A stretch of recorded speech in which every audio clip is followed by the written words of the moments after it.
Good evening, बैठिए। ललित बैरागी जी, आइए ललित जी। आप क्या 2020 में चयनित हो चुके हैं? जी सर। किस पद पे? सर नायब तहसीलदार के। नायब तहसीलदार।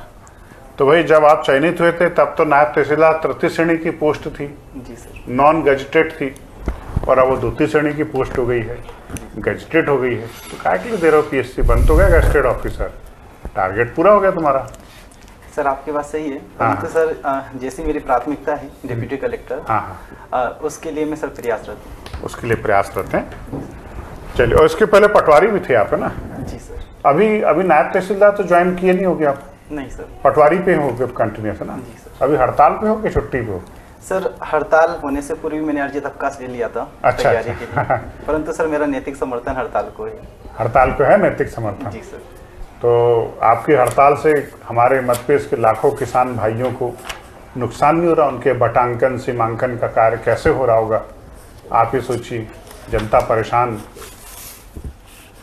आपकी बात से सर मैं सहमत हूँ, परंतु सर पटवारी संघ एक रजिस्टर्ड संघ है और प्रत्येक संघ को अपनी उचित और जायज मांगों के लिए हड़ताल करने का सर एक वैधानिक अधिकार है। सर इससे पूर्व जब पटवारी संघ हड़ताल पे जा रहा था, उससे पूर्व कई बार शासन को अपनी मांगों से अवगत उसने कराया था, और एक चरणबद्ध रूप से सर, जैसे शासकीय ग्रुप से लेफ्ट होना, फिर उसके बाद 3 दिन का सामूहिक अवकाश लेना, उसके बाद सर अंतिम विकल्प के रूप में, चूंकि सर 1998 में लास्ट वेतन वृद्धि हुई थी, 1998 के बाद एक भी वेतन वृद्धि नहीं हुई। और सर हम लोग देखें तो 300 रुपये पेट्रोल भत्ता मिलता है, जो कि सर वर्तमान की दृष्टि से बिल्कुल तर्कसंगत नहीं है। और सर 258 रुपये होम अलाउंसेस मिलते हैं sir, home rent allowances sir, जो कि सर वर्तमान में 258 रुपये में कोई भी किराया नहीं, ये आपकी सेवा में नहीं, हर सरकारी नौकरी में है। आज भी पुलिस में मूछ भत्ता 250 रुपये मिलता है। जी सर। और मैडम ही किसी भत्ते की बात कर रही थी, हाउस रेंट 1100 रुपये मिलता है क्लास 2 गेस्टेड ऑफिसर को। जी सर। तो सब मेट्रो सिटी, हाँ, इंदौर मेट्रो में 1100 रुपये क्लास 2 ऑफिसर को हाउस रेंट मिलता है। अब 1100 रुपये में तो यहाँ साला मतलब पाँव रखने की जगह ना मिले। तो मतलब ये कि सब हड़ताल पे चले जाएं। शासकीय नौकरी में जाने के पहले आपको पता तो रहता है ये सब चीजें होने वाली, तो जाते क्यों हैं? सर आपकी बात से सहमत हूँ, परंतु सर इसका एक मुख्य कारण वेतन विसंगति भी है। अगर हम लोग देखें तो सर अन्य राज्यों की तुलना में 2100 ग्रेड पे पटवारी को मिलता है। हाँ। जो कि सर एक तकनीकी पद हो चुका है। पहले योग्यता सर 12th पास थी, अब वर्तमान में जो योग्यता है वो स्नातक है सर। ठीक है, बहुत किसी भी ग्रेजुएट कर्मचारी के लिए सर सबसे कम वेतनमान है। ये आपका जवाब लॉजिकल है ना? अब एक बात बताइए, नायब तहसीलदार को क्लास 2 और गस्टेड ऑफिसर बना दिया गया है, तो इससे क्या फर्क पड़ेगा इस पद पर? सर गजेटेड ऑफिसर बनने के बाद स्थानांतरण, निलंबन जैसी जो भी कार्यवाही और नियुक्ति संबंधी आदेश राज्यपाल राजपत्र के माध्यम से प्रकाशित करेंगे। साथ ही साथ इनको जो दस्तावेज के प्रमाणीकरण की कुछ शक्तियाँ प्राप्त हो जाएंगी, दस्तावेजों को प्रमाणित कर सकेंगे, और साथ ही साथ सर कुछ निर्णय लेने में इनको सहूलियत होगी। आपको एक भविष्य की समस्या नजर नहीं आ रही है? एक म्यान में 2 तलवारें हो गई हैं, एक नायब तहसीलदार और एक तहसीलदार। जब नायब तहसीलदार गस्टेड नहीं था तब भी इनके बीच में संघर्ष देखा जाता था, और अब दोनों सेम उस पर आ गए हैं। तो नायब तहसीलदार अपने बॉस तहसीलदार के आदेश को क्यों मानेगा? तुम भी गस्टेड, हम भी गस्टेड। सर पर हायरार्की में नायब तहसीलदार अधीनस्थ हैं। नहीं, तो भले अधीनस्थ, लेकिन पावर तो एक जैसी होगी ना सबकी। सर परंतु तहसीलदार महोदय जो हैं वो वरिष्ठ हैं, तो उनके आदेश का पालन करना तो आचरण संहिता का भी एक प्रावधान है। दूसरा सर, जब हम क्षेत्राधिकारी की बात करते हैं तो नायब तहसीलदार अपने व्रत पर अपने क्षेत्राधिकारों का प्रयोग करेगा, जबकि तहसीलदार सर अपने व्रत और जिसका जो सर्कल रहेगा वहाँ पर क्षेत्राधिकारों का प्रयोग करेगा। तो ऐसी स्थिति में सर संघर्ष होना, मुझे लगता है सर संघर्ष मुश्किल है सर की। नहीं, पहले भी होता था, अब और ज़्यादा होगा। आवश्यकता क्या थी इसको क्लास 2 गस्टेड ऑफिसर बनाने की? मुझे तो ये लग रहा है सर इसके बाद ऑलरेडी प्रमोशन के बाद वो तहसीलदार बन ही जाता हो। तो उनने हड़ताल करके डरा दिया ना सर। हाँ, तो ये पटवारी भी इसलिए डरा रहे हैं, पटवारी के रूप में डरा रहे हो, और इसलिए कर रहे हो चुनावी वर्ष से तो शायद सरकार झुक जाए। सर ऐसा नहीं है, चूंकि चुनावी वर्ष से मैं आपकी बात से बिल्कुल सहमत हूँ। हाँ। हो सकता है कर्मचारी संघ इस चीज को निहितार्थ मानते हों, परंतु सर जो मांगे हैं वो एक लंबे समय से हैं। चलिए ठीक है, बिल्कुल मैं सहमत हूँ। अब मुझे बता दीजिए, MPSL RC की कौन कौन सी धाराओं का आप पटवारी के रूप में इस्तेमाल कर रहे हैं? सबसे ज़्यादा किन का उपयोग करते हैं? सर सबसे ज़्यादा धारा 109 110 जिसके तहत रजिस्ट्री नामांतरण के प्रावधान है। उसके बाद सर धारा 129 जिसमें सीमांकन के प्रावधान हैं। साथ ही साथ सर धारा 178 का जिसमें सर बंटवारा संबंधी प्रावधान है, इनका प्रयोग किया जाता है। और सर अगर हम अतिक्रमण संबंधी धाराओं की बात करें तो धारा 248 शासकीय भूमि पर अतिक्रमण, 250 निजी भूमि पर अतिक्रमण, इनका प्रयोग सर ज्यादा रूप से होता है। और आईपीसी की कौन कौन सी धाराओं का यूज करते हैं? सर पटवारी को आईपीसी की धारा यूज करने का ऐसा नहीं, आपके हल्के में कोई हत्या हो जाए, मर्डर हो जाए, जी सर, तो थानेदार पहले आपको बुलाता है ना? सर नजरी नक्शा नजरी नक्शे के लिए है ना, बुलाया जाता है। जी सर। चलिए ठीक, थैंक यू। ललित जी, आप वॉलीबॉल खेलते हैं? जी सर। ब्रांड कोबे कौन है? माफी चाहूंगा सर, मुझे नहीं जानना। क्वांटम कंप्यूटर क्या है? सर क्वांटम कंप्यूटर एक आधुनिक संकल्पना है जिसमें इलेक्ट्रॉनों का चक्रण, मतलब इलेक्ट्रॉन के चक्रण के माध्यम से डाटा की गणना की जाएगी। जैसे सर इलेक्ट्रॉन अगर ऊपर की ओर गति कर रहा है तो उसे 0 मान लिया जाएगा, नीचे की ओर गति कर रहा है तो 1 मान लिया जाएगा। तो इलेक्ट्रॉन की गति का इस्तेमाल करते हुए सर जो अवधारणा अभी लाए गए हैं उसे सर क्वांटम कंप्यूटर कहते हैं। और इसमें सर बिट की जगह क्यूबिट का यूज़ किया जाएगा सर, जिसमें सर 4 अंकों का यूज़ हो जाएगा, जिससे डाटा प्रोसेसिंग तीव्र हो जाएगी सर। सुपर कंप्यूटर, भारत का पहला सुपर कंप्यूटर को क्या नाम था? और वर्तमान में आखिरी सुपर कंप्यूटर जो बना है उसका क्या नाम है और किसने बनाया? सर भारत का पहला सुपर कंप्यूटर फ्लो सॉल्वर था जो कि नाल के द्वारा बनाया गया था। और वर्तमान में जो सुपर कंप्यूटर सर वो परम सिद्धि है। किसने बनाया? सर परम सिद्धि सीडेक ने बनाया है सर। सीडेक का फुल फॉर्म क्या है?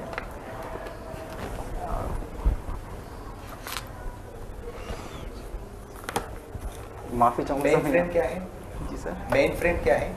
मेन फ्रेम सर एक कंप्यूटर का प्रकार है। बेसिकली सर इसमें एक केंद्रीय कंप्यूटर होता है और अन्य कंप्यूटर इससे एक नोड के जरिए जुड़ते हैं और फिर उसके माध्यम से एक्सेस करते हैं। किस कंपनी का है?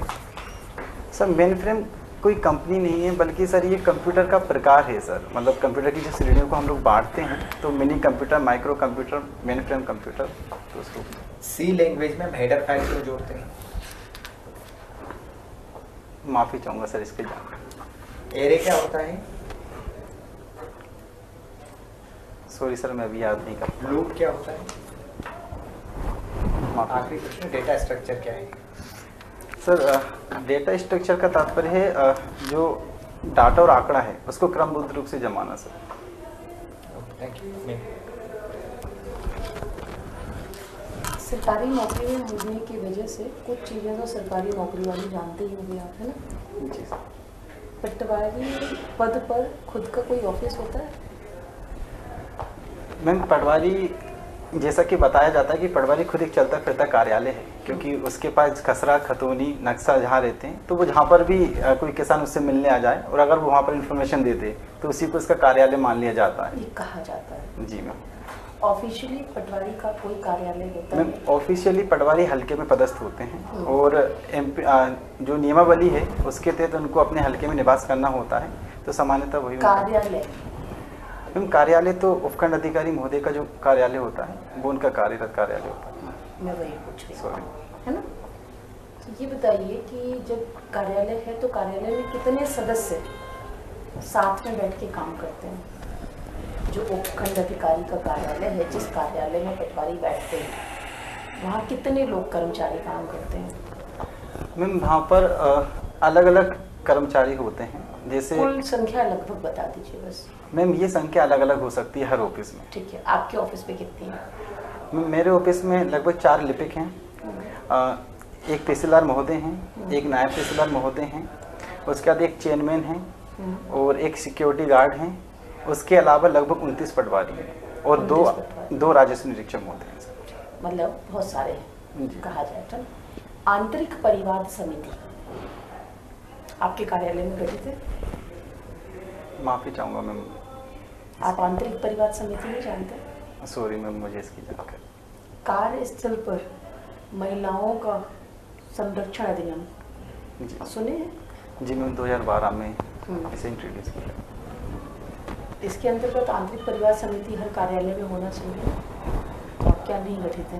तभी तो नहीं पता है मैम। हो सकता है परंतु मेरे नॉलेज में नहीं है। गठित होगी तो उसका अधिनियम कहता है ना कि बड़े बड़े पोस्टर लगे होने चाहिए बाहर। इसका मतलब है कि आपके यहाँ नहीं करनी थी। चलिए कोई बात नहीं। वात्सल्य योजना सुनी है? मैम सुना है पर मैं अभी याद नहीं कर पा रहा। चलिए ठीक है, तो जो नॉर्मल चीजें हैं वही बता दीजिए। रामायण रामायण और महाभारत तो सुने होंगे, कहानी कथा पढ़े होंगे। जी मैम। आपकी नज़र में सीता माता सही है या द्रौपदी? किसको महान बोलेंगे? मैम दोनों ही अपनी जगह पर ठीक है, दोनों की परिस्थितियाँ अलग। नहीं, मुझे तो दोनों चाहिए ही नहीं। आप एक बताइए, केवल एक, दोनों में से कौन महान है? अगर मुझे एक का चुनाव करना हाँ, हो एक का ही कर रहे हैं तो मैं माँ सीता को चुनूंगा। क्यों? मैम माँ सीता जो हैं दो कारणों से। पहली बात तो उन्होंने जो अपने दायित्व का निर्वहन किया एक ऐसे समय में जब वो एक राजा की पत्नी थी, वनवास के लिए जाना अपने आप में एक साहसिक कदम था। और उसके बाद भी जब उनको विपत्तियां आईं तो ऐसी परिस्थितियों में उन्होंने अपना धैर्य बनाए रखा, विश्वास बनाए रखा कि भगवान श्री राम आएंगे और उनको लेके जाएंगे। तो कहीं ना कहीं एक धैर्य का जो गुण था वो मुझे द्रौपदी जी में दिखाई नहीं देता। और दूसरा, फिर उसके बाद जब भगवान श्री राम ने उनको त्याग दिया था तो उसके बाद भी बिना किसी शिकायत से अपने कर्तव्य पालन करते हुए अपने बच्चों का जो पालन पोषण किया, इसलिए मुझे वो ज़्यादातर सकता नजर आता है। अन्याय सहना भी अन्याय का साथ देना होता है।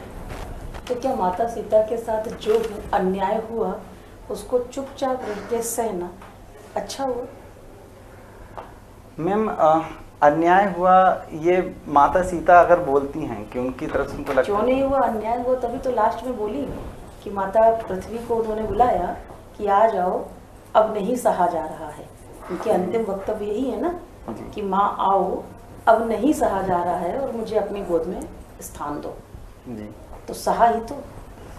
जी मैम। आपकी बहन के साथ ऐसी परिस्थिति हो तो कैसा लगेगा? मैम इसमें जो मेरी बहन है नहीं, मैं तो बस इतना जानती हूँ कि किसी भी, आपकी बहन नहीं, किसी भी महिला के साथ यदि माता सीता के जैसे कृत्य अगर होता है कि उसका पति इतना साथ देने वाली पत्नी जिसने 14 साल वनवास झेला, अपहरण झेला और धैर्य बना के रखा कि राम आएंगे और राम आए और छोड़ के चले गए। जी। तो किसी भी स्त्री के साथ अगर ऐसा अन्याय हो रहा है तो वो स्त्री उस अन्याय को चुपचाप सह ले तो वो आपकी नज़र में अच्छी है? नहीं मैम, ये डिपेंड करता है कि वो स्त्री क्या चाहती है। कोई भी स्त्री नहीं चाहती जी। माता सीता भी नहीं चाहती थी, जी। गर्भवती थी जिस दौरान उनको घर से जाना पड़ा। जी मैम। 2 बच्चों को उन्होंने अकेले जन्म दिया, जी। ठीक है ना, और उनको इतना बड़ा किया। तो कौन स्त्री ऐसा चाहती है? बिल्कुल मैम, मैं आपकी बात से पूरी तरीके से सहमत हूँ। लेकिन फिर भी आपके लिए आदर्श माता सीता है ना। चलिए कोई बात नहीं। Thank you. ये बोल देना तो बेटा, चाय की गुमटियाँ, पान की दुकान, ये ऑफिस रहता हमारा वही सब कारोबार होता है लेन देन का। नहीं सर, अब तो ये धारणा सब पुरानी है। अरे पान की जगह नोट खाने लग गए। नहीं सर। चलो बेटा, मुझे ये बताओ, हीरा हीरे को काटता है, ठीक है? हीरा हीरे को काटता है। किसी इतिहासकार ने कहा है इतिहास की किसी विशेष घटना के बारे में, है ना? कौन सी घटना घटित हुई है मध्यकाल में? हीरे ने हीरे को काटा। इसमें गलत क्या हुआ? हीरे ने हीरे को काटा। सर ऐसी घटना मुझे कोई जगन्नाथ सरकार या सरदेसाई किसने कुछ कहा है ना ये घटना? सर मुझे अभी याद नहीं आ रहा, माफ कीजिए। शिवाजी का कोई कृत्य हो, चर्चा में भी है भी हो। ओके सर, वो नगबगा से जो अफजल खां की हत्या की थी उस संबंध में। कौन से किससे? जो बाग नखा होता है सर, बाग नखा। बाग नखा, उससे सर जो अफजल खां की हत्या की थी उन्होंने लगभग 1659 में। तो उस घटना के संबंध में होगा सर। अच्छा अच्छा। मुझे सर एग्जैक्ट जानकारी नहीं। ये बाग नखा था है ना? जी सर। इसको बाग खंजर क्यों बोला जा रहा है? ये बाग खंजर भी बहुत चर्चा में है इस समय। सर इसका एग्जैक्ट कारण मुझे नहीं पता, पर आपकी अनुमति हो तो मैं गेस कर सकता हूँ। बताइए सर। चूंकि सर उसमें जो 4 खंजर के रूप में वो नहीं, ये अभी चर्चित है बहुत। क्यों चर्चित है? तो इसलिए क्योंकि सर ब्रिटेन के जो म्यूजियम है वहां से महाराष्ट्र सरकार इसको वापस ला रही है सर। लाने वाली है? जी सर। अच्छा अच्छा, इसलिए चर्चा। बगनखा है ना sir? Baghnakha, tiger's claw. Very good sir. बेटे ये बताओ, मुझे एक बात बड़ी मतलब बेकार सी लगती है कभी कभी, 450 रुपए में गैस सिलेंडर है ना। अब आपके घर में, मेरे घर में, हम लोग कितने 900 950 बड़ी मुश्किल से, और बढ़ गया हो तो 1100 हो गया था। तो 450 रुपए में गैस सिलेंडर मिल रहा है, ठीक है। किसी को मिल रहा है, किसी को दे रहे हैं, बहन जी को दे रहे हैं, है ना, काकी को दे रहे हैं, जिनको भी दे रहे हैं। अब मुझे और आपको, दुनिया में बहुत सारे लोग हैं हमारे, हमको जो है पेट्रोल और डीजल महंगा मिल रहा है। वो कंपनी, जो कंपनीज है ना, ऑयल कंपनीज वगैरह, जो गैस सिलेंडर दे रही हैं सस्ता और पेट्रोल और डीजल दे रही महंगा, ऐसा क्यों बेटा? सर अगर हम लोग यहाँ पे देखें तो जो गैस और पेट्रोल डीजल के दाम हैं वो बेसिकली मांग और आपूर्ति जो अंतर्राष्ट्रीय बाजार में मूल्य होते हैं उसके आधार पर तय किए जाते हैं। यहाँ पे सर सरकार जो है वो किसी विशेष वर्ग के लिए गैसेस के दाम कम कर रही, ना कि सर सबके लिए। तो वही तो बोल रहा हूँ, गैसेस के दाम 450 रुपए कर दिए एकदम से जी। 1100 रुपए से घटा के 450 रुपए कर दिए, है ना। अब हम लोग जो हैं, जो टैक्स पे कर रहे हैं, जी सर, हम टैक्स देते हैं, आपकी सैलरी से टैक्स कटता है ना। व्यवसायी लोग बेचारे जीएसटी भरते हैं, है ना। तो इनका पैसा जा रहा है, तो इनके लिए, इनको कम से कम पेट्रोल और डीजल तो सस्ता दे दो, जिससे इनकी लागत कम बैठे, जी सर, है ना। तो उपभोक्ताओं को वस्तुएं सस्ते में बेचें, जी सर, है ना। तो इनको तो पेट्रोल और डीजल महंगा दे रहे हैं। तो ये क्या दिक्कत क्या आ रही है यार, ये समझ में नहीं आ रहा नीतियां सरकार की। सरकार अगर हम बात करें तो जैसे पेट्रोल डीजल की जो दाम है सर, जो मैंने बोला कि वो अंतर्राष्ट्रीय स्तर पे जो क्रूड ऑयल की कीमत तो ये गैस भी तो वैसे ही होती ना। जी सर, मैं आपकी बात से सहमत हूँ, परंतु सर पेट्रोल डीजल जो है वो जन सामान्य में उपयोग किया जा रहा है। परंतु अगर 450 के सिलेंडर की बात करें तो केवल उज्ज्वला योजना की जो हितग्राही है केवल उनके लिए उपयोग किया जा रहा है। नहीं, ये तो लाडली बहना को भी देने लग गए। जी मैं तो उज्ज्वला को देते तो एक बात अलग थी, पर ये तो लाडली बहना को भी 450 रुपए। जी सर, चुनाव के कारण तो ऐसा नहीं हो रहा है सर। हो सकता है चुनाव इसका एक कारण हो, रेवड़ी बांटना। सर रेवड़ी कल्चर चल तो रहा है, पर अभी जो वर्तमान में अगर हम लोग देखें तो कहीं ना कहीं महंगाई से राहत देने के लिए इसका प्रयोग किया गया है सर। तो बेटा फिर दूसरों को क्यों नहीं दे रहे महंगाई से राहत? आप डीजल पेट्रोल घटा दो, अपने आप महंगाई कम होने लग जाएगी। सर मैंने एक आंकड़ा पढ़ा था कि पिछले साल क्रूड ऑयल की जो कीमत कम हुए थे तो कहीं ना कहीं कंपनियों को इसका दाम घटाना चाहिए था, परंतु 1700 करोड़ 3100 करोड़ रुपए का मुनाफा लेके चल रही है कंपनीज। जी सर, वो पिछले साल जो क्रूड ऑयल जो है घटकर $86 प्रति बैरल आ गया था, जी सर, और अभी थोड़ा सा बड़ा है, 90 हो गया है, पर बाकी यही स्थिति चल रही है, 100 के तो अंदर ही है। तो क्या सोचते हो यार, ये मतलब इस तरह की चीजें, ये तो असमानता है ना पूरी तरह से। सर अगर मुझे लगता है कि अगर गुंजाइश हो तो निसंदेह सर इसमें पेट्रोल डीजल के दाम को भी कम किया जा सकता है सर, ताकि ये मानते हो ना कि भाई पेट्रोल डीजल के दाम कम होंगे तो वो भी तो बेचारे वोट देंगे आपको, ये नहीं मान रहे हो? वोट तो नहीं, पर सर महंगाई से राहत मिलेगी। चलिए ये बताओ, यूएनओ के महासचिव कौन है? Sir Shri Antonio Guterres. तो गुटेरस महोदय ने अभी G20 सम्मेलन हुआ था, तो इसमें भारत के सम्मान के लिए उन्होंने कुछ बोला है, बहुत अच्छा स्टेटमेंट लगा मुझे, सुनकर बहुत खुशी हुई। कुछ कहा था उन्होंने कि भारत है तो, बोलते ना अपन सबकी, भारत है तो सब मुमकिन है, ऐसा कुछ कहा उन्होंने। सर मुझे अभी याद नहीं आ रहा। बहुत बढ़िया स्टेटमेंट, भारत को बहुत मजबूत दिखला रहा हो पूरे विश्व में, एक तरह से विश्व का दादा के दर्जा मिल रहा है भारत को, बड़े भाई का। नहीं पढ़ा आपने उसको? सर मैंने मतलब G20 के बारे में पढ़ा हुआ था सर, पर ऐसा राष्ट्रीय परिवार सहायता के बारे में जानते हैं आप? राष्ट्रीय परिवार सहायता कार्यक्रम, माफी चाहूंगा सर इसकी जानकारी अभी याद नहीं आ रहा है सर। नहीं पढ़ा इसके बारे में? जी सर। चलिए ललित ये बताइए कि पटवारी तो सर ने आपसे पूछ ही लिया था, पर मुझे बताओ प्रधानमंत्री फसल बीमा योजना के बारे में आप क्या जानते हो, क्योंकि आपके विभाग से संबंधित है।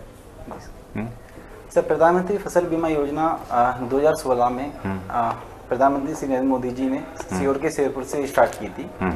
ये बेसिकली सर जो किसान हैं उनको जो आकस्मिक प्राकृतिक आपदाएं हैं, आगजनी जैसी घटना है, उससे फसलों की सुरक्षा के लिए ये बीमा योजना है, जिसके लिए अलग अलग प्रीमियम दर निर्धारित किए गए हैं। जैसे खरीफ के लिए 2%, रबी के लिए 1.5% और जो वाणिज्यिक के बागवानी फसलें हैं उनके लिए 5% प्रीमियम, ताकि अगर फसल खराब हो जाए तो उसके बाद जो किसान हैं उन पर कर्ज जैसी समस्या ना आए और वो ऐसी स्थिति से लड़ सकें सर। अब साहब आप तो पटवारी जी हैं, अभी फिलहाल तो जो है मेरा खेत है ना, और मेरे खेत अभी योजना चलने वाली है। प्राकृतिक आपदा सूखे के कारण जो है मुझे जो है 1 एकड़ की जगह मुझे 2-3 एकड़ ज़मीन में मेरी फसल दर्ज करवाना है। कितने पैसे वैसे लगेंगे है ना, वही मुआवजे के लिए मेरे को लेना है मुआवजा, तो कितने पैसे लग जाएंगे सर दर्ज करने के लिए? ऐसा नहीं होगा, क्योंकि जो फसल दर्ज है सर वो गिरदावरी के दौरान हो जाती है पहली बार, और दूसरा सर आर्टिफिशियल इंटेलिजेंस का आजकल यूज किया जाने लग गया है सारा एप्लीकेशन के माध्यम से।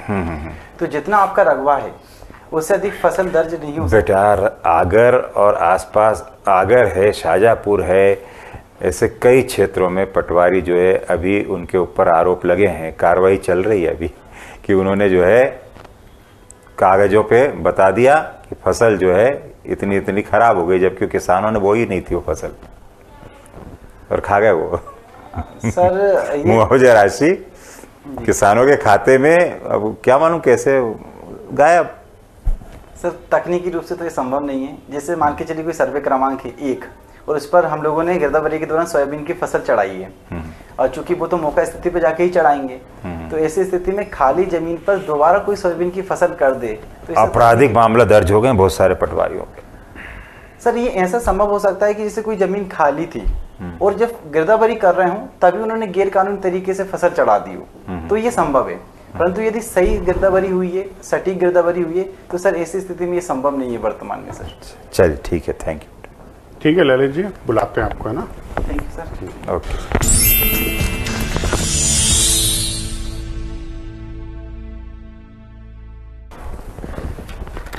बैठिए भाई। तहसीलदार साहब, बढ़िया, आपका सरल सहज विनम्र स्वभाव, स्पष्ट बात करने वाले, टू द पॉइंट।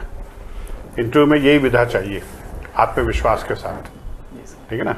जो भी बात की आपने कॉन्फिडेंटली की, और वॉइस मॉड्यूलेशन बहुत अच्छा था आपका, और इसी कारण आपको 135 नंबर दिए गए हैं, ठीक है ना।